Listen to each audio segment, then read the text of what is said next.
Price Lord. கர்த்தர் நல்லவர், அவர் கிருபை என்றும் உள்ளது. இந்த காலை பொழுதிலே கர்த்தராகிய இயேசு கிறிஸ்துவின் நாமத்தினாலே உங்களை சந்திப்பதில் மிகுந்த சந்தோஷம்.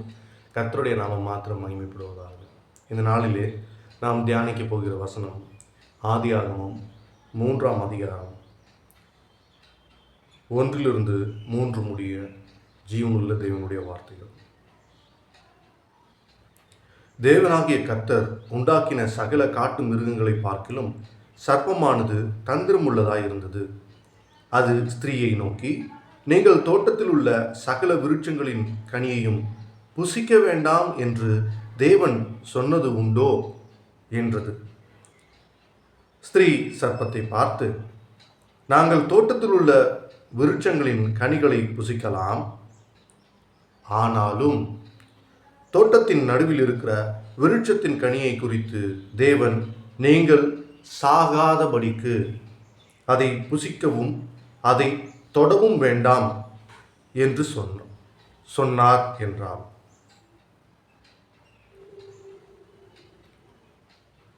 ஆம், கர்த்தருக்கு மிகவும் பிரியமான என் அன்பு சகோதர சகோதரிகளே, இந்த நாளிலே நான் உங்களோடு பகிர்ந்து கொள்ளக்கூடிய இந்த காரியம் தேவன் எனக்கு முதலாவது சொன்ன காரியம்.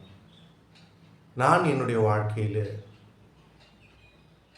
வெளிப்படையாய் பேசுவதை தைரியத்தோடு ஒப்பிட்டவனாய் இருந்தேன். யார் இருந்தாலும் நான் பாட்டு தைரியமாக எல்லா விஷயத்தையும் பேசுவேன். நான் காரியங்களை மறைச்சி பேச விரும்பினதில்லை. ஆனால் ஞானமாய் நடந்து கொள்வது வேறு, தைரியமாய் இருப்பது வேறு. என்ன சொல்கிறேன்னு சம்மந்தப்படல. ஆமாங்க, தேவன் எல்லா விலங்குகளும் ஆதாம் ஏவாளோடு பேசும்படியாகவே படைத்திருக்கிறார் என்பதை அறிந்து கொள்கிறேன். எல்லாமே ஆதாம் மூலமா பெயர் வைக்கிறாரு. எல்லா விலங்குகளுக்கும் எல்லா பறவைகளுக்கும் ஆதாம் பெயரிடுறாரு. அந்த பெயர்கள் அவைகளுக்கும் புரிந்திருந்தது. அப்போ ஆதாம் கூப்பிட்டா எல்லாமே அது அந்தந்த பெயரோடு கூப்பிடும் பொழுது அது டீமாக வந்திருக்கும்னு நான் நம்புகிறேன். இங்கே சர்ப்பம் ஏவல் இடத்துல பேசுது. சில நேரம் இந்த அனிமேஷன் படம் பார்க்குற மாதிரி தான் இருக்குது. சிங்கம், புலி இதெல்லாம் மனுஷங்கிட்ட பேசுகிற மாதிரி படங்கள்லாம் எடுத்துருப்பாங்க. நான் நினைக்கிறேன் இல்லை, இதுதான் ஊர்ஜிதம். பைபிள் இருந்து தான் இந்த மாதிரியான சிந்தனைகள்லாம் மனுஷனுக்கு பிறந்ததுன்னு நான் நம்புகிறேன். நம்ம கொஞ்சம் சிந்தித்து பார்ப்போமே. இந்த அனிமேஷன் படம் மாதிரியே கொஞ்சம் யோசித்து பார்ப்போம். பாம்பு என்ன பேசுது? ரொம்ப சூட்சமான ஒரு விஷயத்தை கேட்டு தெரிஞ்சுக்கணும்னு முயற்சி பண்ணுது. நம்ம வாழ்க்கையில் கூட நம்மை சுற்றியுள்ள மனிதர்கள் அநேக நேரத்தில் நம்மக்கிட்ட சில காரியங்களை அறிந்து கொள்ளும்படியாக கேள்விகளை எழுப்புகிறாங்க.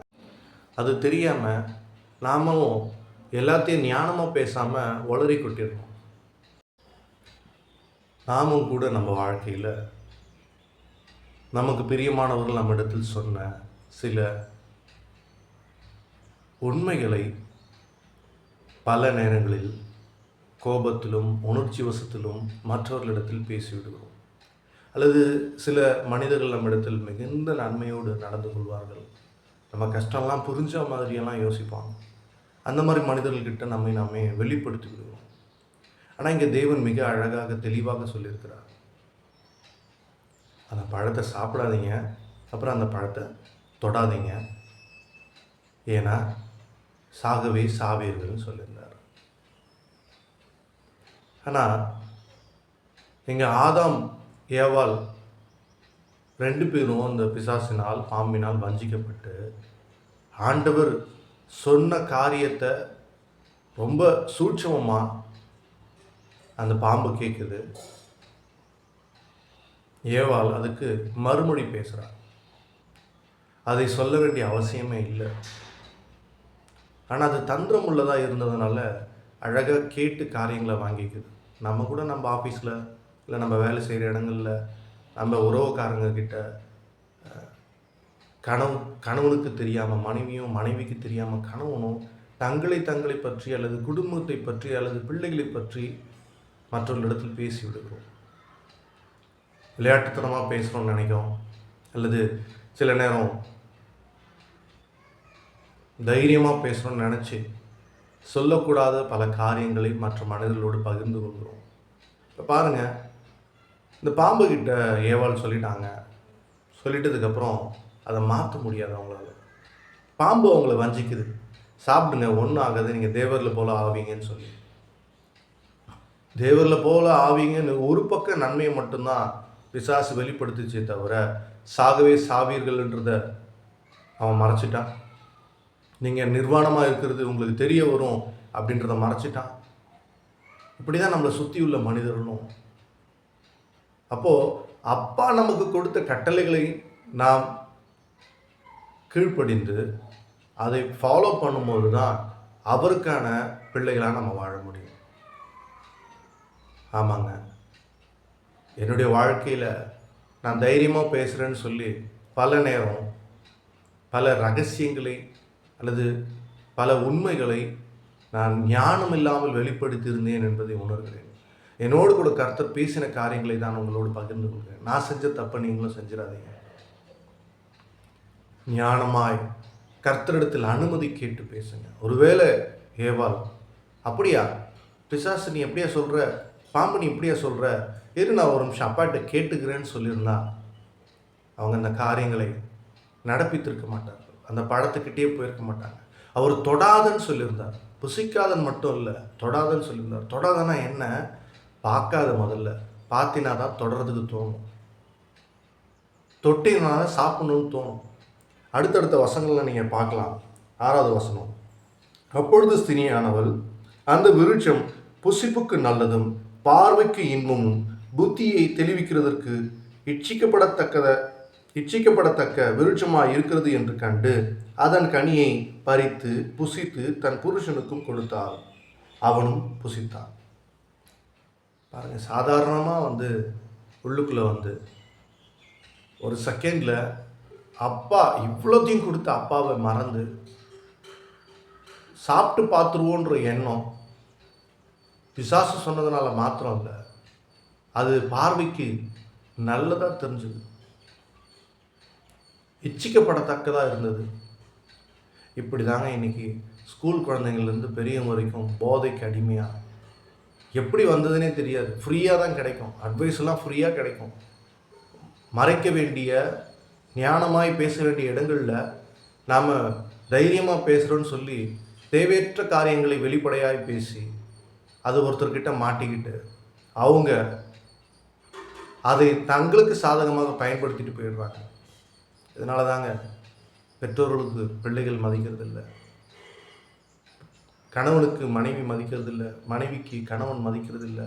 குடும்பங்கள் சிதறிப்போக காரணமே குடும்ப ரகசியங்கள், பெரியவர்கள் சொல்லக்கூடாதுன்னு சொன்ன காரியங்கள், அல்லது நம்மிடத்தில் நம்பிக்கையாய் சிலர் பேசின காரியங்களை நாம் மதியீனமாக முட்டாள்தனமாக வெளிப்படுத்துவதனால் ஏற்படக்கூடிய விளைவுகளை பாருங்கள்.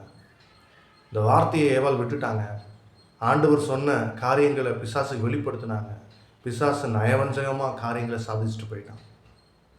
இது வெறும் பழம் சாப்பிடக்கூடிய ஒரு காரியம் அல்ல. அதனால தான் இந்த தப்புலாம் நடந்ததுன்னு அல்ல. கர்த்தருடைய வார்த்தையை மீறி சிந்தித்து செயல்படுத்தின போது முதலாவது அவரோடு இருந்த ஆவிக்குரிய உறவு மரித்து போனது. அதனால தான் அவங்க கண்கள் மறைக்கப்பட்டவர்களாக இருந்து போய் நேராக தொடக்கூடாதுன்னு சொன்ன பழத்தை தைரியமாக போய் தொட்டு அதை பறித்து அதை சாப்பிட்டு அதை தன் கணவனுக்கும் கொடுத்தாலும்னு பார்க்குறோம். அடுத்த வசனங்களில் நீங்கள் பார்த்தீங்க அப்படின்னா 17வது வசனத்தில், பின்பு அவர் ஆதாமை நோக்கி, உன் மனைவியின் வார்த்தைக்கு செவி கொடுத்து புசிக்க வேண்டாம் என்று நான் உனக்கு விலக்கின விருட்சத்தின் கனியை புசித்தபடியினாலே பூமி உன் நிமித்தம் சபிக்கப்பட்டிருக்கும், நீ உயிரோடு இருக்கும் நாளெல்லாம் வருத்தத்தோடு அதன் பலனை புசிப்பாய். ஃபஸ்ட்டு அப்பாவோட உறவில் இருந்த ஆதாம் மனைவி வந்ததுக்கப்புறம் மனைவி பேச்சை கேட்டுக்கிட்டு செயல்பட ஆரம்பிச்சிட்டான். எங்கே வந்துச்சு பார்த்தீங்களா இந்த பிரச்சனை? இது சாதாரணமான விஷயம் இல்லைங்க. இது நேரம் பத்தாது இது விவரமாக பேசுறதுக்கு. அந்தளவுக்கு ஆழமான சத்தியங்கள் உள்ளது. இந்த நாளில் கூடுமானால் ஆதியாகமம் 3ஆம் அதிகாரத்தை முழுமையை படியுங்கள். கர்த்தர் அநேக வெளிப்பாடுகளை வைத்திருக்கிறார். நாம் இன்னொரு பதிவிலே இன்னும் ஆழமாய் கர்த்தருடைய வார்த்தையினுடைய ஆழமான அர்த்தங்களையும் அவருடைய அன்பின் ஆழமான அர்த்தங்களையும் அறிந்து கொள்வோம். எனவே தேவையற்ற இடங்களில் தேவையற்ற காரியங்களை பேசிவிடாதீர்கள். நாவடக்கத்தோடும் சிந்தை அடக்கத்தோடும் தெய்வ பயத்தோடும் பேசுங்கள், செயல்படுங்கள். ஞானமாய் நடந்து கொள்ள தேவ அன்பை முழுமையாய் பெற்றுக்கொள்ளுங்கள்.